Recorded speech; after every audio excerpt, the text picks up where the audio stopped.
kwa sasa hivi tunafanya kazi kubwa ya kuendelea kuongeza uzalishaji kupitia visima vya Kimbiji.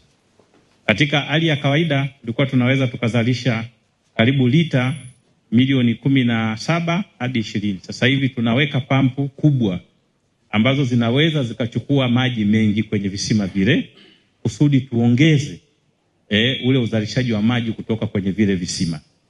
Ni kama nilivyosema, visima hivi linahudumia sana eneo la Kigamboni, lakini kwa sasa maji yale tunayavusha yanakuja kusaidia kulingana na miundombinu ya usambazaji. Nilizungumza pale, unaweza ukawa na maji kwenye mto, unaweza ukawa umeyasafisha, lakini hatua zingine ni kuyasafirisha na kuyafikisha kwa mlaji. Kwa hiyo kulingana na miundombinu ya usafirishaji kwa maji haya sasa hivi yanatusaidia katika eneo la Kariakoo. Yanatoka kule, yanakuja yanasaidia hadi na sehemu ya City Center, hata na shughuli zingine kule maeneo ya bandari.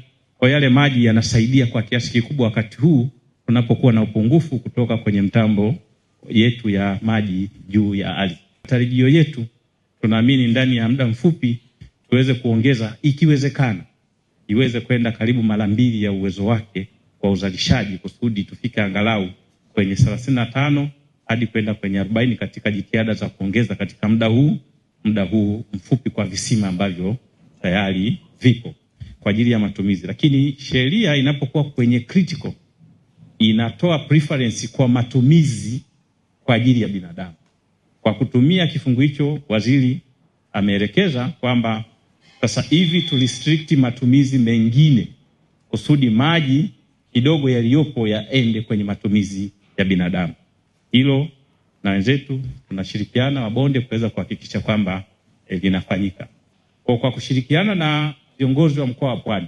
Nakumbukeni Dar es Salaam maji yote tunayoyazungumza kiachana hivi visima vya Kimbiji na visima vilivyoko, vyanzo vyote hivi tunavyovizungumza viko kwenye mkoa wa Pwani.